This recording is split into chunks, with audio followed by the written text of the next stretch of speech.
I remember hearing an example one time. This is a story from way back in the day, and there's Roman soldiers, back in those days.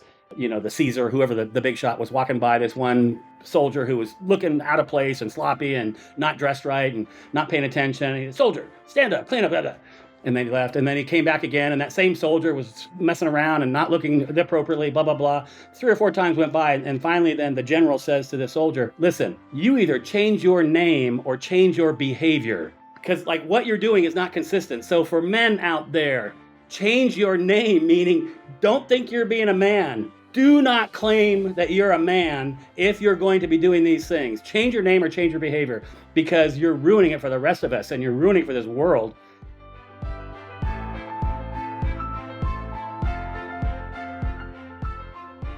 Alan, my brother, welcome to the Superhuman Life. Oh, thanks for having me. I'm looking forward to this conversation. I really have been looking forward to this one as well. And I know I told you before we started recording here that this conversation and interview or podcast may go a little bit different, because I know a lot of times what you're out there doing is you're raising awareness. You're trying to bring this conversation to the consciousness of most people. Whereas I think our audience is going to know this. They're highly aware of it. And I'm really excited to kind of dive a little bit deeper into your work and why you feel that men are really at the forefront of the problem and ultimately going to be the solution. And for me, I can remember, it's been 3.5, 4 years since I've been aware really of what's been going on. And there's been a handful of moments that were just like so pivotal. And it was like, once the curtain was kind of pulled back, for me, there was no looking back. So I'm excited to kind of dive in. And I'm curious with you, Alan, tell us a little bit about kind of your, I guess, genesis in working with the anti-human trafficking. Because I know you've been doing some nonprofit stuff for really your entire career. What was the point where it was like, there's this problem and I'm going to be a part of the solution? Yeah, I worked for a different nonprofit called Young Life for my entire life, 25 years on their staff. And about 8 years ago now, it was time to do something different, change of scenery, different focus after 25 years. My internship was up, time to do something different. And I had heard about an organization called Saving Innocence, which is who I work for now. And you can find us at savinginnocence.org website, and there's videos to watch and on social media. But I'd heard about them in my final year on the Young Life staff, and they found out they were working with child victims of sex trafficking. And I thought, what? Are they in Thailand? What do you mean by that? No, they're right here in Los Angeles, where I'm living now. I said, that was weird. And it never left my brain. I didn't do anything with it for that year because I was fully, engulfed with what I was doing. And then I stepped away from, Young Life after 25 years, and I couldn't get Saving Innocence out of my head, just the very little that I'd heard about them. And so I cold called the founder and went and met with her at their office, currently now my office, and heard the entire story. And kind of the 2-hour version of what was happening out there, what was happening in our country, fastest growing crime in the world, average age of entry is around 12 years old. All this horrific stuff. And, I'm a dad, I have a son and a daughter, and most of the young victims are little girls. So as a dad with a daughter, now you don't need to be a dad or have a daughter to care about this, but dads with daughters, I think it hits a little differently, possibly, maybe. And so I was mesmerized, and I walked out of there after that 2-hour meeting, and I said, I'm in. It wasn't a job interview. There's no job posting. I wasn't there being interviewed for a job. I was just kind of seeking, what is this and what might be next for me? And long story short, after a couple of months of conversations, they extended an offer for me to join the team, and I haven't looked back. I'm all in. There's nothing that resonates more with who I am as a man, as a father, as a leader, than being part of this fight, to fight for these children who are being abused horrifically every single day of every single week, of every single month, of every single year. And they're voiceless. Most of them, no one's looking for them. So, man, when I can get on a podcast or a radio show or a TV thing or whatever it is, and I can speak to men, I got a lot to say. So thanks for having me. Absolutely, brother. No, I think a lot of that, really, really resonates with me as well. Why Why do you feel? Because we've had 6, 7 conversations around this. Obviously, you've done an incredible job of raising awareness, and there's amazing people out there. Why do you feel for you when you saw the truth and you kind of were revealed, just like me, right? Curtain pulled back, and it's like, okay, there's a problem back here. I may not be the one that's going to fix it, but I want to be a part of the solution, or at least not be a part of the contributor. Why do you feel for you this was such a deep calling? Like, why did it resonate so much with you? Well, in my previous work, it was all focused on the enrichment of lives of teenagers. So my entire life was building up teens and kids and all kinds of teenagers that were in all various versions of struggle and whatnot. So that was already ingrained in me. And then, as I mentioned earlier, I'm a dad, and when you learn about what's happening to children out there, you can't help, if you get close enough to it, you can't help but envision your own child being swept into this crime that's happening. And when I say crime that's happening, it's very, very typical that starting at 12 years old, 13, 14, 15, they're literally raped a dozen times a day, every single day. And I had one amazing survivor that is a great friend of ours and was on our staff at Saving Innocence for a while, put her story on video, which actually you can find on our website. And she said that by the time she was 12 years old, she'd already been raped 4,000 times. And she was in that life for 3.5 more years. And so you start doing that math and you start thinking, I have to do something about this. I feel this deeply. And, one of my favorite quotes, Martin Luther King says, our lives begin to end the day we become silent about things that matter. And he certainly had his focus and his audience, but that quote is pretty transferable to, us right now. And as men and all the men listening to this podcast, I love the imagery that it's not like you jump off a cliff and you die right now. He says your lives begin to end the day you become silent about things that matter. It suggests sort of a slow erosion of self, of life, of your world, of your character, of your integrity. Like there's a slow erosion the minute you stay silent about things that matter. Mhm. And I can't stay silent. And so I'll use my mouth, but more importantly, I'll use my actions, however, whenever I can. And I'll invite as many men into this fight as possible. Yes, there are some victims out there that need help. But the other side of that coin is we as men, we have to engage in a battle bigger than ourselves. We have to engage in something meaningful, something important. There's a broken world out there, and most of the brokenness is caused by broken men. Most of the problems. I saw a little meme a while back, and I don't know if it was a joke or an actual study or something, but it said 80% of all problems are caused by men. And at first I sort of chuckled and I thought, that's probably right. In fact, it might be a little bit low. Like you almost can't think of an actual significant problem out there, pain, suffering, something that there aren't a bunch of broken idiot men behind it fueling it. You almost can't think of any. I honestly can't think of any. And so if we know what the problem is, we're 50% there. If you can define and isolate a problem, you can now come up with a solution. The problem of this broken world is broken men, and the problem with sex trafficking and human trafficking is broken men. Almost all the buyers and sellers are men. So we need the good, strong men to step up and confront those broken men with bad intentions because we are shrinking away as society. We're shrinking away as good, strong men, and it's leaving a gap for men with bad intentions to cause problems and wreak havoc. So I feel this deeply. I don't know if you can tell, but we need to get as many strong, good men as we can into this fight because that is the only solution. Yeah, brother, I can feel the passion in energy, and that's what I knew I was getting into with bringing you on here today. It's a powerful quote by Dr. Kingman, and it brings me to one that I've shared, 6, 7 times now. Every time we've had this conversation, and I think it's an Einstein quote, and it's the world will not be destroyed by those that do evil. So the world is not going to be destroyed by the weak men that are out there that are raping children or selling them. So he goes on to say the world will be destroyed by those that sit back and pretend like nothing is happening and watch. So, we're gonna call out men here today, and we're, hopefully this conversation is going to inspire some to take action, some to inspire to take action with their pocketbooks, some to inspire to take actions with their voices, but more importantly with their hands and feet, actually getting out there on the ground. How do you see the conversation going around right now with toxic masculinity, right? So there's clearly in my opinion and in my eyes, there's an agenda to, I don't know if it's weaken men, but keep men from really growing strong and masculine, right? So that's one agenda that's kind of being pushed. You know, you hear it mainstream, you hear it on one side of the argument, knowing that it's the weak men that are causing the problem. How do you kind of process all of what's kind of taking place in society right now? That's a tragic narrative that's being forwarded, and the narrative is that all masculinity is therefore toxic masculinity. Like the narrative, the push is that men need to shrink and go back because you've caused all these problems, and in some ways we have, men. But the answer is not less masculinity. The answer is healthy and appropriate masculinity.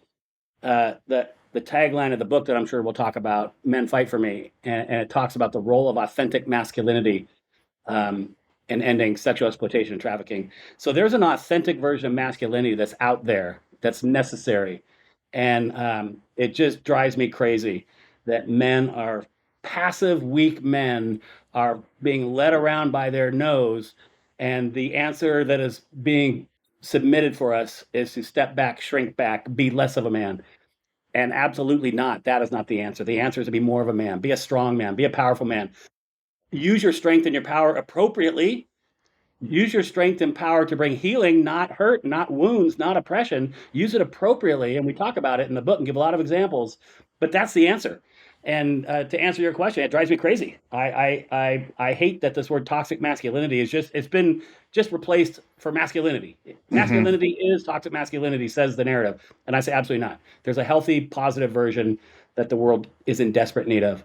Yeah, we've addressed the toxic masculinity here multiple times, and I think it was Ryan Mickler from Order of Man when we had him on. It's like toxic and masculinity. They're almost conflicting ideas. Like the fact that we would even put them together and say like this is something that's happening. It's like masculinity is the opposite of toxicity. So in reality, it's like it's not even a there's no truth behind toxic masculinity in my opinion. You started working with Saving Innocence seven years ago. About 7.5 years ago, yeah, 2015. Yeah, I'm curious, Alan. Obviously, I mean, you have this book, and I know it's a more recent project. So when I got partnered with one of our organizations here that fights human trafficking, Stop the Movement, I can remember I was invited to a documentary that they were screening by another friend of mine that's involved in another organization, and I remember at the end of that meeting asking the founder of the organization, what does she need from me? Like, how can I be of the biggest help to her? Is it money? Do you need my voice? Do you need me to come and give talks? Do you need me to go kick down doors? Like, you tell me where you need me to go and I will be there for you. And her first response was, Frank, we need men. Like, every organization that I've been involved in is led by 95, if not 99% women. So I'm curious for you, 7 years in this, how have you seen men getting involved in the fight? Yeah, and I have had that same experience. Anytime I go somewhere, I'm almost the only man there. And whether it's a citywide training or some kind of an event, an awareness event or something, it's mostly women. A bunch of Yeah. brave, strong, awesome women doing everything they All can do to push incredible. against Yes. so many. And there's heroes. And what's the missing ingredient is good, strong men to lend their voice, their strength, their power. And most of those women would welcome us men into the fight. They know, the ones that are close enough to it, they know that it's mostly broken men that are causing all this pain.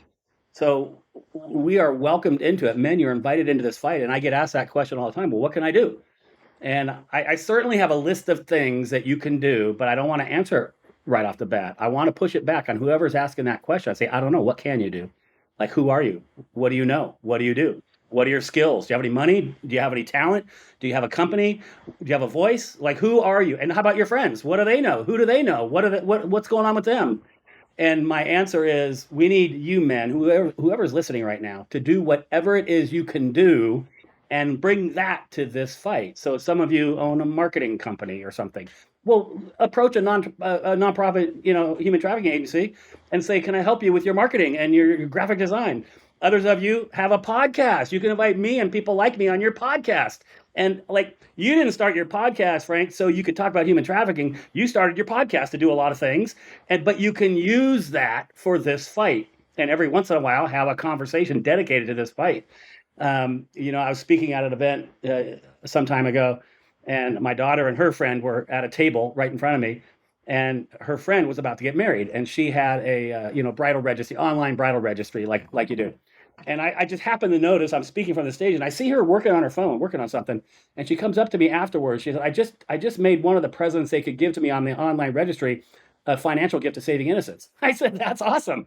It's like she didn't get married so she could give gifts to Saving Innocence. She's getting married, and she used that for the good of these young victims. So do whatever you can do. Take your talent, your gifts. You can certainly become a financial contributor places, always.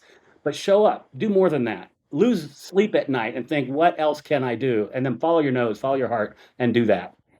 Yeah, no, that's it kind of circles back to something you said previously, where we need something to fight for that is bigger and beyond ourselves. And I guess what you're speaking to is maybe a purpose or a calling there, or just something something that we're aiming at that is outside of ourselves.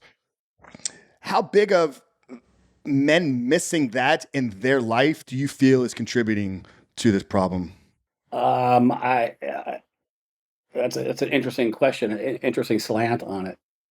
Do you mean the people that are perpetrating either the Yeah, buyer or so the I'm seller? saying, yeah, so the problem, right? So the traffickers, and then also the trafficking, the purchaser. So our world has gotten incredibly easy, right? And it's very soft. You can literally have everything you want delivered to you at the push of a button. And you know adding on top of that, the push against men, the fight against raising up strong men. We have an entire generation of young men that are literally lost without drive, without purpose, without a calling within their life. So I'm curious if there's a link there, or am I just kind of like trying to connect a dot that maybe isn't really there? Well, no, the state of men and the state of communities and society is in a free fall. The fatherless stats are off the chart. You probably know them at the top of your fingertips, particularly in the inner cities. So we have young boys growing up without a male figure guiding them and providing guidance and accountability. The numbers are off the chart. So you have young boys growing up without any kind of direction. They're being inundated now that we live in this social media world and the smartphone world. They're being inundated with 5 or 10,000 images and ideas every single day, many of which, depending on who they're following, most of which are destructive, most of which are demeaning to women and sexuality, and they don't have any bigger voice in their life to correct them and show them what's right. Uh, Also, I know this is that the same conditions which produce a vulnerable child who's vulnerable and susceptible to being trafficked, and we can talk about that as much as you want. Those same conditions are what is producing the traffickers. So it would be easy. It would be a easy and simplistic approach to just say these traffickers are all monsters and we should throw them all to jail for the rest of their life and burn them alive. I mean, you could go crazy about the pain that they're causing, and then you just peel back the onion a little bit and pull the curtain back a little bit. Most of them grew up in brutal inner city environments. Uh, Most of them don't know their dad, never did. Most of them, maybe their mom was addicted to something and gone, maybe in prison. Most of them were homeless. Most of them were fighting for their life on the streets.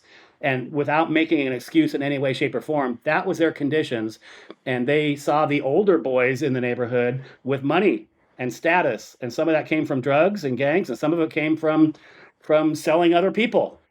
And they grew up as they got a little bit older, and then they saw the vulnerable girls in their communities who needed support and needed protection and needed money and food. And it's like this recipe at the bottom of it. We have good, strong men shrinking away and not providing the accountability and the consistency for both of those groups. And then we live in America, and for the most part, we're a rich country, and everybody, whether you think yourself as rich or not, you got a little money in your pocket, most likely. You got an extra car, you got multiple TVs in your house, like all the things that you would consider what is wealthy. You have money to then go satisfy your needs. And for a percentage of those men, they come up with some kind of sexual addiction. They're looking at porn. I know you focus on that a lot. They're looking at porn. They're creating this fetish, this fantasy. And like you said, you push a button, you get anything you want. Well, this crime has moved online in a lot of ways, and so there are girls and boys for sale online. And it's just feeding into the snowball going down the hill of dysfunction and pain and hurt. Yeah, that's God, that's fascinating. I never thought about it that way. The same conditions that are producing the innocent victims that become vulnerable are the same conditions that are producing the traffickers. Curious what conditions are producing the buyers.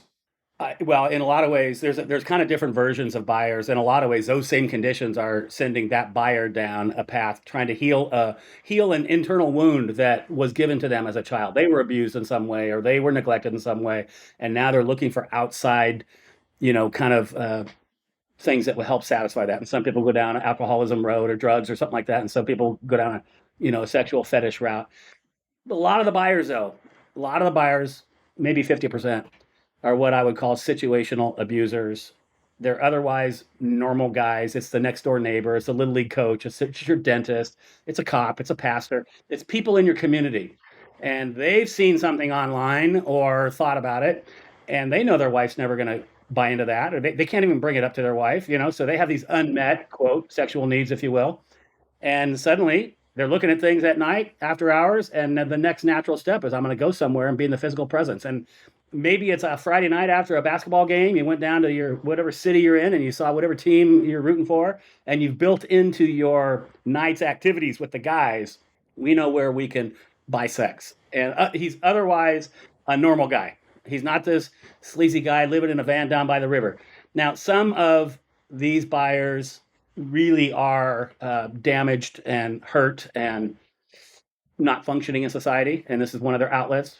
Um, but a lot of them are otherwise normal guys. In any event, there's something lacking, there's something missing that they're trying to fill, they're trying to solve. Yeah, it's I mean it's shocking. Literally as I pulled up from the gym this afternoon, I was sitting in the driveway just kind of scrolling social media here a little bit, knowing I had this, about 2 hours later. And I saw a post from one of my friends that runs an organization here, and literally today's news, one of the news headlines locally here in Tampa, two youth pastors arrested for trafficking children. I mean, so there it is. It's not, like you said, it's not the guy down by the river pulling up in the van. It is the person that oftentimes you wouldn't you wouldn't know any difference just based upon the presentation, the conversation, and what they do and how they show up in society. I mean, clearly, if you have the means to buy sex, then you're not struggling in life. It's not like you're flat broke. Like comes from disposable income. There's a version of the buyer that is an actual pedophile. They're seeking out to have sex with children because of their own ugly dysfunction and whatever, blah blah blah. But a lot of them are not.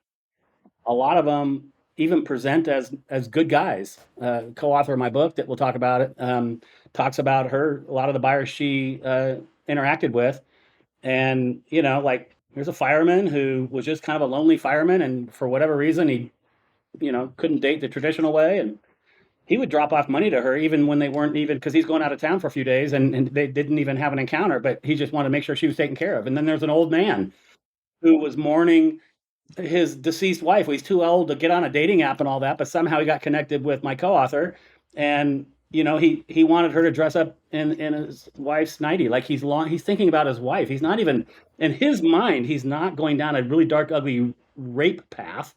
He's going down this path of a sweet man trying to remember his wife, and then there's the other version that's violent and aggressive, and they treat these victims like just actual pieces of property and even violently, and so it's kind of the entire spectrum. It's the whole picture that you have to sort of take a minute and just try to consume. Yeah, I want to get your take on something. So I speak with a lot of men on a weekly basis. I mean, some weeks it's probably over 100, 100 conversations I'll have inside the DM. I shared this to my Instagram. It was a snapshot from the conversation that I had, and I'm going to kind of read a few of the bullet points. This was a little over a year ago. This was an inbound message that came to me in response to a post that I had. And it said, those type of women are destroying men with porn. Men are the true victims who get hooked on porn. These women use sex in evil ways. And it was shocking to me because it was clearly the state of a man that was living in victimhood. And I think I'm in full agreement with you that men are the source of this problem and men are going to be the source of the solution. What would you say to a man that is living in the state of he's the victim because women are out there exposing themselves? You go on social media, it's like, you like the attire, the clothes, the way that they show up. Like, what would you say to a man that's saying we're the victim because look at how these women are presenting themselves? What else would they expect from us? I'm struggling with how I should respond to this. I'm not sure what's permissible. I feel my blood pressure raising. Um, Men in that category are not men. They're a weakened, cheapened, counterfeit, diminished version of what a man used to be, and they put themselves in this other place. I wouldn't call them a man. Now, biologically, they're a man. Okay. They just they're so consumed. Their narcissism has them so consumed with their self, and they probably got beat up as a kid, and they got their own issues, but they just lived in this place, and they fully sold that part of their soul over to saying it's your fault, and I'm not part of that part of the problem. They probably don't have any idea even what they're saying. They probably don't have any idea who that other person is. You mentioned off the air that you interviewed Benji Nolad, who's a friend of mine, Exodus Scribe, Beyond Fantasy. I mean, just a stud out there putting out great content. He told me something chilling one day about pornography. And again, you could probably quote it better than I can. It's so much of your focus. But after he interviewed everybody in the porn industry, he said to me, he said, not many, most of the people you see on screen are somehow there against their will. They've been coerced in some way, if not actually trafficked into that situation, meaning they have no choice whatsoever. And so you have these victimhood men looking at porn, and they haven't taken even a minute to consider if this is consensual sex or not. And they're literally achieving some sort of gratification or high or however you want to phrase it by watching somebody get raped. They don't want to be there. It's non-consensual sex. There should be yellow police tape around your computer or your tablet or your phone. It's a crime scene. And that man who's sitting there has no idea, or maybe he does, he just doesn't want to admit it. Because of the work that I do and the people I interact with every day, um, that version of a man you're speaking to is a real struggle for me. And I'm saying all this really nicely right now because I don't want to get too fired up. Yeah, I don't want to get you in trouble with anything that you have going on. I would have loved to have the unfiltered response to that, but maybe you and I can have a conversation offline where I can really kind of get your deep thoughts about that. No, Benji is amazing, man. When we had him on, he shared a story from the movie. I think it was with one of the producers, the hardcore guy, where he was explaining how he would get at first a consensual, woman that wanted to be there, coerced her, to doing the rough, hardcore act. So he'd lure them in with, you're going to do this scene for this amount of money. And he even said, he's like, I want them to spend the money in their mind so that they feel that they need it. And then once they're literally in the scene, like he'll just push it and push it and push it to where if you want to get paid today, you have to do all of this for us. And the producer stopped and looked Benji in the eyes and he said, if you don't tell me that's trafficking, then I don't know what it is. So these producers out there are fully aware that they're breaking the law. They're fully aware of the evil that they're living out and how they're literally, trafficking these women on the screen. So Yeah, I've known that same thing, and that's the problem. There's no little button on your screen, or there's no banner. There's no way that the average regular knucklehead looking at porn can understand. I'm sure there are some percentage of men and women, more women probably than men, that are truly consensual. They're of age. This is what they want to do. I mean, you could peel back that onion if you wanted and see how they got there, but you could say that. I'm not saying everybody doesn't want to do that, but most of them don't want to do it, or it's been twisted. And so, as guys, man, we have to be better than that. We we have to have more respect for ourselves. We have to have more respect for just humanity, the people around us. I mean, those of you out there that are dads and you have kids, can you just let your mind go to the place where the next time you turn on your favorite porn channel, there's your daughter who was forced to be there? Like we need men to stand up. I don't actually blame those people that talk about toxic masculinity. Maybe they've kind of wrongly said that all masculinity is toxic. But if a toxin or toxic is poisonous, there is a poisonous version of men out there that are doing this.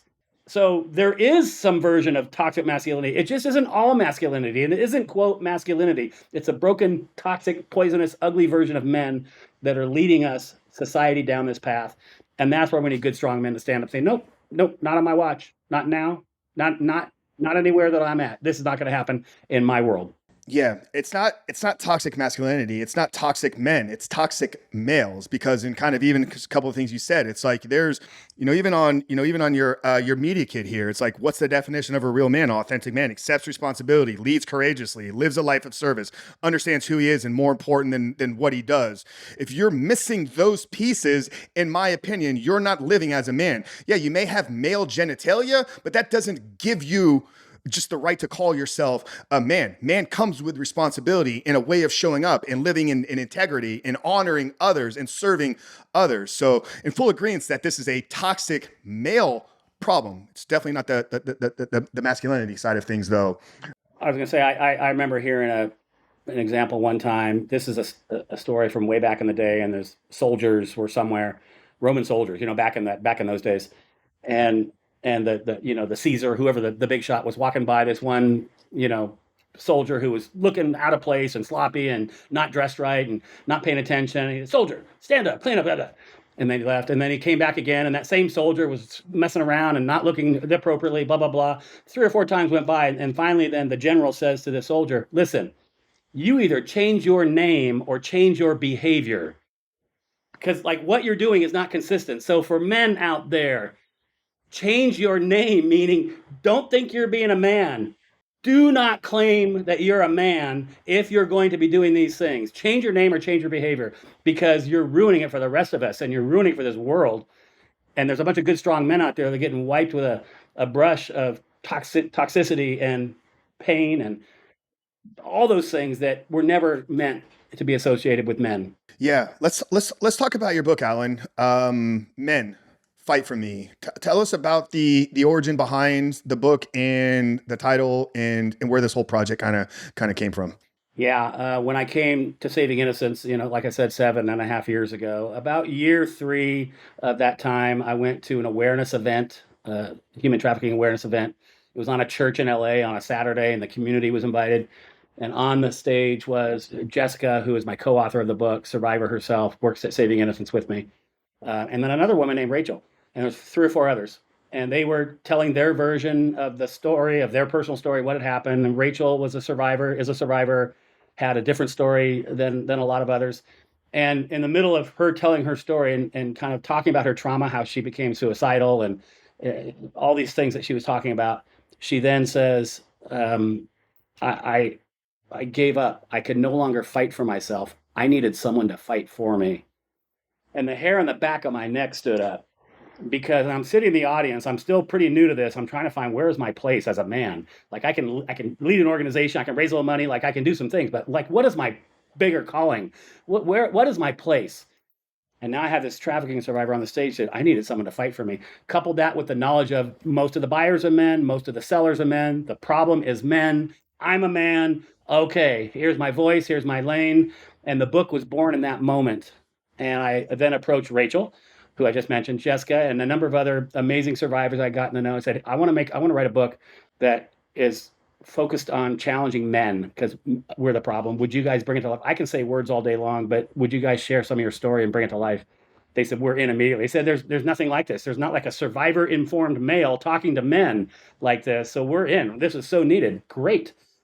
So we took the slow boat. I mean, spent 3 years writing this, and it was changing and morphing. Got a lot of great interviews in it, and we just released it last year. And it's been pretty powerful. And what I say to people, I said, good 20-30% of it is me and my male voice challenging men and enlightening men. But it's a book for everybody. Women are reading it and loving it too. That's very educational. There's a whole chapter on the buyers and the sellers and the traffickers. There's a whole chapter on this authentic masculinity you alluded to a minute ago. But there is a special unapologetic message from me taking men along the path. It's not man shaming, it's not bashing men, but it is saying, look what's happening, and we are part of it. All of us are part of it. And so the title of the book is Men, big exclamation point, fight for me. And that fight for me part came from a survivor on the stage. And there's a little website called fightforme.net. You can find it there. You can buy it on Amazon, but take one more step, go to fightforme.net, and there's a bunch of contributors that has their bios, these survivors and others that have written books. Things are linked there. There's resources. Fight the New Drug, which is an anti-porn effort, is linked there. There's a lot of things on that website that will help you in your journey. But get the book, and the proceeds are benefiting survivors of trafficking. So I can very humbly say, buy a case of books and get them to every man in your life and pass them out. It'll be a great conversation starter. There's a lot of resources in there. What can I do? There's whole chapters and pages of here's what you can do. Do this, do these things. And we're pretty proud of it. And it's been well received out there. You mentioned earlier that the average age of entry into this is, I think you said around 12. What percentage, if you know these numbers, I mean, we've been talking about male being the problem, women being the victims of this. What percentage of the victims are boys? At Saving Innocence, like I mentioned earlier, where I work now, our database for about 12 years, it's about 95% girls and about 5% boys. So it's mostly young girls. Although we do know there are more boys out there being trafficked than that, they're just yet to be identified. There's an interesting thing that happens between boys and girls. And girls are typically more verbal and more social, and they'll talk more, just in general, generally speaking. And boys are typically not as verbal, and there's a high degree of shame and embarrassment to a young boy who has been violated sexually. And I'm not saying there's not shame and embarrassment to a girl, but there's something more and bigger and greater for a little boy. And so a lot of the times these victims get identified, they're already in the child welfare system, foster care system, and they tell somebody that this happened to them or is happening to them. And we know that boys aren't nearly as talkative. So we just know that there are more boys out there. But to answer your question, actual data, about 95.5 from our perspective. Yeah, wow. With these boys, then, if they're not discussing it, they're not processing it, they're not healing from it, they're bottling up, and then they grow up, and then they become men. Like, are these now the men that are going to be the traffickers?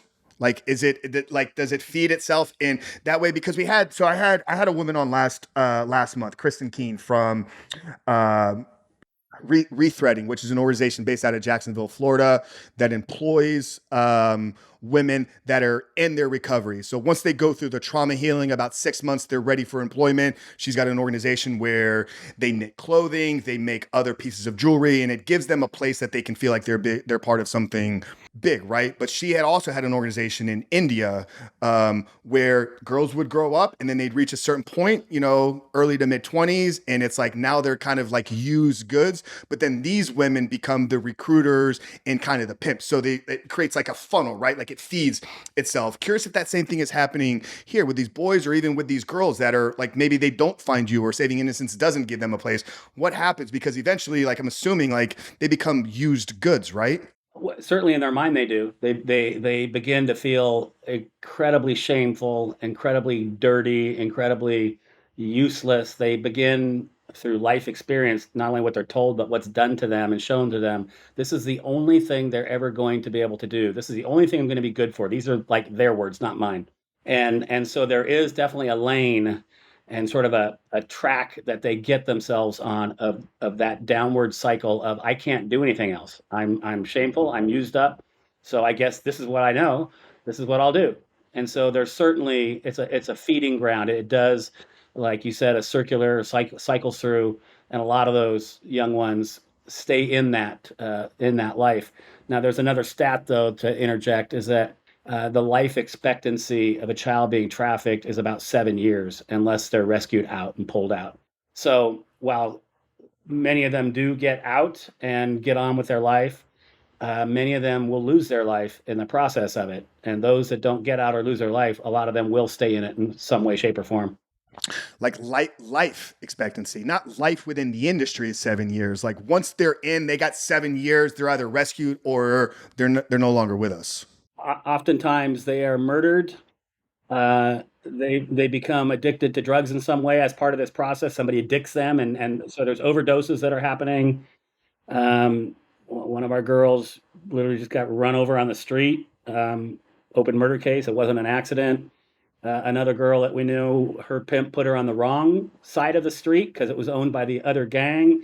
Guy walks up in cold blood, puts a pistol to her head like you'd see in the movies, and kills her. One of our survivors, who was on our staff, isn't anymore. When she was 13, she was being trafficked with her best friend. The trafficker drove them both out into the desert. And this other girl had apparently broken the rules in some way, pulled out a gun and killed her point blank in front of the girl that lived. Message sent. Another girl tried. If you try to run away, a lot of people say, "Why don't you just run away?" Like they're not being handcuffed very often, and tied to a radiator. They're not handcuffed to a bed. There's like a chain around the brain, not around the arm. Like they can't run. If they do run, then a green light gets put on them, and they can get killed. Jessica talks about, my co-author talks about, one of her good friends in the life got burned alive in broad daylight and put in a garbage can in the streets of Los Angeles. So it's a violent, like, let's not get it twisted. It's not just some high end escort service where some classy lady shows up and you have some romantic version of sex in a nice hotel room. Although that version does exist, the bulk of sex trafficking is a violent, aggressive, painful, brutal existence where every single minute of every day, these young victims are in survival mode, trying to make it to the end of the day so they can get up and do it all again. Trying to make it to the end of the day alive so they can get up and do it all again. So, yes, there's murders, there's overdose, there's suicides. All those things are happening. We had a service, a little informal memorial service out at Park. This was 2 years ago, mid pandemic. And we had 12 or 13 kids that we were memorializing that had lost their lives as a result of this existence. So, yeah, uh, we need organizations to step in. We need good people, man or woman, to step in. We need people to be generous and support these organizations. We need you to volunteer. We need you to do whatever it is that you can do, because there are children in our country, US born American citizens in our communities, that are living for their life. They're fighting for their very existence. And the problem is men. We are either actively going down the path and perpetrating, or we're passively just allowing it to happen. Both cases, we're both groups are guilty. We're complicit in the brutal crime we see happening, we know about it, and we turn the other way. We're complicit in that crime happening. And now that you've listened this far in the podcast, man, sorry, now you know enough to get involved, and I hope and pray that you do. Yeah, man. I mean, some of those stories and examples, man, that's like Hollywood movie type stuff, right? Like you don't think that, oh, that's happening here, like in our country. That's either, something you'd see on TV or something you see in in a third world country, not here in our own backyard. Curious if you know the statistics of how many children here in the States are being trafficked. Is there a number attached to that? The number that most people agree upon is around 300,000 children, U.S. born American citizens, 300,000 youth being trafficked at any given moment in our country. We did some work with the state of Texas a couple years ago. They invited us to come in and consult and train their law enforcement and some of their organizations. And they had determined through their metrics, they had 90,000 just in Texas. Just in Texas. So whatever number that you hear is going to be wrong, and it's probably going to be low. This crime exists in the shadows. It's not like a bank robbery. You know exactly how many banks got robbed last year. There's a police report. There's a building. This is in the shadows. It's in the darkness. It's online. But most people would say it's upwards of 300,000. What, if any, whether policy changes or, is this obviously, yeah, we want the people listening here today to begin to take action, but how much changing of policy, of laws, of government? I mean, like, is clearly, if some of the things we're talking about here, it's like, how are these things even happening? And there's not law enforcement there. And like, yeah, just, I mean, is this a problem that's, I mean, obviously, yes, we want to do what we can here, but who do we need? Do we need to call our local congressman? Like, how do we begin to change some of the way that this is being handled through the legal side? Yeah, and not trying to do a shameless plug, but in chapter 8 of the book, Men Fight for Me, there's a whole chapter called Conclusions and Solutions. And I give 12 or 13 conversation starters. I call them a couple of paragraphs on here are the things that we can do. And there's big picture, And then there's kind of the macro and the micro, and we'll meet in the middle. Yeah, macro. We have to turn our society the other way around. We're upside down. We're not valuing the correct things. And so, yeah, I mean, it's a federal offense to have sex with a minor. But the problem is that most people would consider this minor that she's doing it on purpose, and they would consider her as a quote prostitute. Well, the federal age of consent is 18 years old. She can't be. There's no such thing Mhm. as a child prostitute. There's a rape victim, but there's not a child prostitute. So everything is upside down. And as we've seen from this Jeffrey Epstein debacle with his island and everything, the rich and powerful of this world are perpetrating this crime, many of them. And so it's going to be really hard to change society when the rich and the powerful and former presidents are on that island and members of the royal family are on that island and everybody else, you might not know their name, are rich and powerful. It's going to be hard. But yes, there are things we can do. And there are bills and laws that keep getting floated around. One of them, imagine this. Uh, what I just described about this life and how these kids are getting murdered and killed and suicided and everything, in many places, human trafficking is not on the eyes of the law. It's not considered a air quote violent crime, and so because it's not considered a violent crime, then there's limits to what the punishments and that the court can impose on a convicted trafficker or buyer.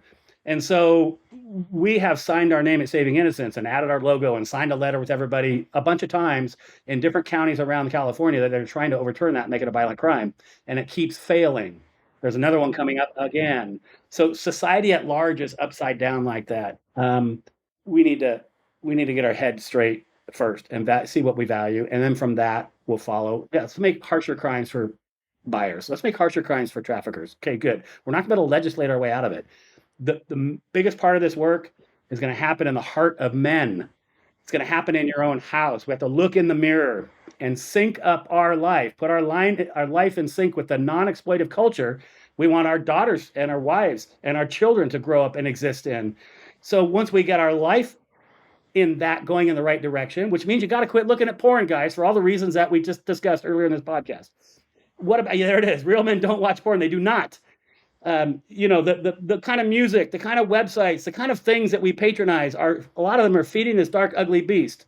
Your sons and daughters at that young age are desperately looking for an authentic, accurate, powerful version of what a man is in their life. Maybe the greatest thing that we could do would be to focus our energies on our sons, who are mostly the future traffickers, not to in any way step away from our daughters. I'm not saying that at all. But I raise good, strong men and find an organization that's working, I don't know if it's Boys and Girls Club, I don't know who it would be. Find a place where there's fatherless men and become a mentor to one of them. That sounds like a long road, and it is a long road, but it's probably the most strategic thing that we could do, because most of the young boys that are out there living a hurt, damaged life are going to go down a path, and many of them are going to go down this tragic path of buyers and sellers. So yeah, there's a lot we can do. I'd have to come back for 5 more podcasts and unpack it all, but get the book. Like Yeah, go we to some definitely. detail there. Yeah, no, we definitely want everybody to get the book here today. What's the conversation we should be having with children as we're raising them up in our own home, both boys and girls? At what point do you begin to talk about this with children? From a leading boys down the path of authentic masculinity, to make sure that they understand that, hey, down the road, you're going to be invited to strip clubs and there's going to be pornography and all of this. Are you bringing this to their awareness? At what age? And then how are you discussing it with the young women in your home? Yeah, that's a great question. It's the right question, because like I'm imagining dads out there. Yeah, but what do I do like in the home? Like, how do I do this? And so there's an age appropriate conversation that you'll have to determine what the right vocabulary and the imagery that you want to use on your 6-year-old or your 16-year-old or anywhere in between. The big picture is I would like to challenge dads to raise their sons and daughters to become strong, confident, and aware in age appropriate language. Strong, confident, and aware. I think of, you've seen a version of this video on National Geographic, and they show some lion out in the jungle, out in the prairie, and he's laying low in the tall grass. He's got a strategy. There's instincts about it. He knows what to do when this herd of zebra or antelope or something runs by. Who does he pounce on? You've seen this. You already know the answer. He doesn't pounce on the first one. He doesn't pounce on the big, strong buffalo. He waits for that one at the trailing at the back of the pack, who falls behind, who's not strong, confident, and aware. That last one is weak, timid, and oblivious, unaware to the predators out there. And he jumps on that one and has his lunch on that one. Well, I don't want anyone to fall back of the pack, but dads, make sure your child is not at the back of the pack. Make sure your child is strong, confident, and aware. They're aware of what's happening. Stuff with the internet has just put jet fuel on a bonfire related to this topic. Dads, your kids don't get a smartphone anytime soon. They don't get a computer anytime soon, and they absolutely don't get it in their room after hours unsupervised. That's easy. Unplug it. It doesn't exist. They don't get their iPhone when they're 12 years old just to be in their room. You leave it outside, it's charging out in the hallway or downstairs, period. Because there's predators, 900,000 predators, the FBI says, are online at any given moment. 900,000. And that was a pre pandemic stat. It's bigger now. I know it is. Predators sleeking down in the tall grass, waiting for that one that's fallen back. Don't let your child be the one that's fallen behind. And I will say, let me pub another little tool. I get nothing for it.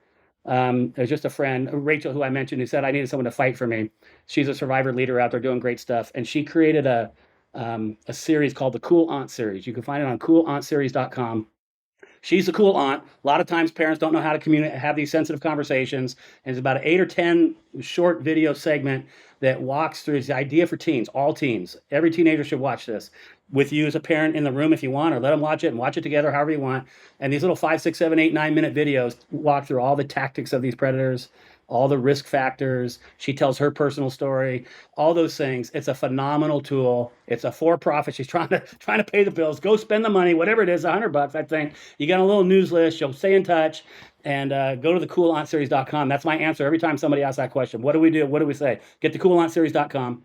And for sure, your young daughters, but also young boys, go through it with them. How's the response been from the book, from both men and women? It's been incredibly encouraging and very powerful. If you go find it on Amazon, there's, I don't know, 15 or 20 people took a minute and put a review on there. And it's, gosh, I mean, it's been everything I would have wanted it to be, kind of working on it for a few years, and before you sort of take that step and put it out into the world and waiting to hear all the haters and, people say you didn't get it right or all that.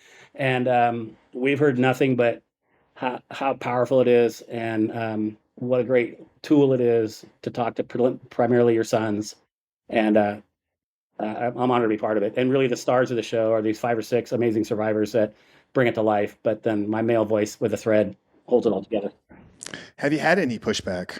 No, I haven't. I'm trying to think about that. The potential pushback, which maybe there's been pushback, I just hasn't made it to me. And I do remember hearing something right after we released it. For the longest time, the book was just entitled "Fight for Me," and our book consultant said the target audience is men. Add men, big letters, exclamation point, men. Fight for me. We're trying to get the eye of men, and we want to show up when men are looking for something. Show it up, in men's searches and those kinds of things. And I knew that there was a potential, stumbling block for probably only women out there that would see that and somehow take offense, that somehow, like, I don't need a man to fight for me, like I can do it, all those kinds of things. And I remember hearing 1 or 2 little things like that. But honestly, that's been 0.001% of all the feedback. If anyone takes time to read the book, they'll understand it isn't, big, strong men, machismo men fighting for these damsels in distress. It's not that at all. We're just trying to get the attention of men, because men are the problem. And we're wanting men and women to fight for what's right. Yeah. Guys, get the book, get multiple copies, multiple versions. Fightforme.org, I think is what you said, is the link that's got all the resources.net, fightforme.net. Guys, we'll link that all down there. For those of you guys out there that are running small groups, you have a men's Bible study that you're involved in, bring this conversation to that. Bring this to your men's group. Bring this to your softball teams. Bring this to the office, the lunch hour conversation, guys. Make this a top of mind peace, because like we said at the beginning, the world will not be destroyed by those that do evil. It will be destroyed by those that sit back and watch like nothing is happening. So if you've made it up until this point, if you've been with us for a while, you know that this is something that we're very, very passionate about. So yeah, Alan, tell us, obviously where they can find the book. We know that's fightforme.net. Where can they learn about the work that you're doing at Saving Innocence? And is there a place that they can connect with you? Like, if got questions maybe that I didn't ask here today, is there a way that people can connect personally with you? Yeah, savinginnocence.org. Find us on social media at Saving Innocence. Go there. You'll learn a lot more. Follow what we're doing on there and reshare it and retweet it and all those things. Fightforme.net. Our social media is Fight For Me Book at Fight For Me Book. And we put some stuff out there whenever we can. There's a lot of podcasts and things. If you go to the website, fightforme.net, there's a media uh, tab. And we haven't put all, but put a number of these kinds of shows. I'll add this to that one as well. But if you want to go through and re-listen or rewatch to a number of the conversations that we've had, you can find them there. Also, there's a blog or vlog, I call it, where we've interviewed on a format like this, basically on Zoom, a lot of the contributors of the book and these other survivors, and we created these little poor man's TV shows, where we're just interviewing here, having them unpacked as a great place to learn more about, kind of this entire crime that's happening and the survivors that are in it. And then there's a contact tab on fightforme.net. You can send me an email, and I'd be happy to interact. I had a guy in Florida. You're in Florida, is that right, Frank? Yes, sir. So there's a guy who exactly what I described, what we hope would happen was searching. He loves to read books and he looking for men's books, and he saw the title, Men Fight For Me. He said, oh, he bought it and had his life transformed. And he emails me. He said, I have my life changed. You rocked my world. Can we talk? So we got on the phone. Now, about every 2 weeks, we have a phone conversation. I'm giving him, ideas to get more involved. I connected him some anti-trafficking groups in Florida. And so I'm very happy to do that and connect with anyone that might hear this. Yeah, and guys, I'll just add on top of that, stop watching porn. And if you need some help on that, because we've addressed it, we've talked about it, hundreds of times here, the link between the two. And for me, I started the podcast to share my recovery story as a 20-year struggling porn addict, and how getting out of my life began to change things for me, change how I saw people, change how I saw the world, change how I saw myself showing up here in the world. About a year later, we started coaching men, and it was shortly after coaching that I had somebody introduce me to a friend here, Natasha. We had Natasha on back in September of 2020. For her, it was, she was sitting in an event, and they were talking about teen prostitution. And she kind of had that same aha moment where she's like, wait a minute, like, you can't have child prostitutes. Like, how does that even make sense? And for the last decade plus, she's been leading the charge here. Incredibly strong woman that has really been a force for good here, both locally in the state of, in the city of Tampa, and really in the state of Florida. So Alan, it's been an absolute honor here today to have you on. So thrilled about the work that you're doing, and anything we can do to be behind it, man. So, final question. It's going to be a little bit off topic. It's what we end every single conversation here with at the Superhuman Life. So obviously the title of the show is The Superhuman Life. For me, when I talk about living a superhuman life, Alan, it's really, it's a belief system. It's a way that I show up here every single day. And it's coming from the place that I believe that everybody is put on this earth for a purpose, right? Like, there's a calling and there's something that we're here to do. But you can't just know that and accept it. Like, you have to be intentional about your development, intentional about how you show up and bring that purpose to the service of others. So that's what I define living a superhuman life. But as we end today's conversation, Mr. Alan Smyth, how would you define living a superhuman life? Oh, man, that's a great question. I would say knowing what's important and then going after what's important. So many of us get distracted by whatever we might get distracted with. Knowing what's truly important and then going after it and having your life line up with those values. Guys, check out fightforme.net, savinginnocence.org. Pick up multiple copies of the book. We'll link all of those links down there in the description box. And guys, we ask you every single week, right? How can you help us grow? We've seen tremendous growth and support over these last few months in one of two ways, right? You can help us here. First off, if you're enjoying these conversations, they're doing anything for you, leave us that 5-star rating and review. But more importantly, especially here today with this conversation, share this one. Don't share it with one person, share it with everybody. Drop it in your social media, tag me, tag Alan, tag Alan's organizations. We'll make sure to reshare that to our social medias as well. If you run an email list, send this out to your subscribers, just something of good right here today. But Alan, it's been an absolute honor. Thank you once again for everything you're doing, and look forward to seeing this book grow and everything that you're charging out there in the world, man. So incredibly thankful to have you on here today. Thank you. We love you guys. We'll see you next week.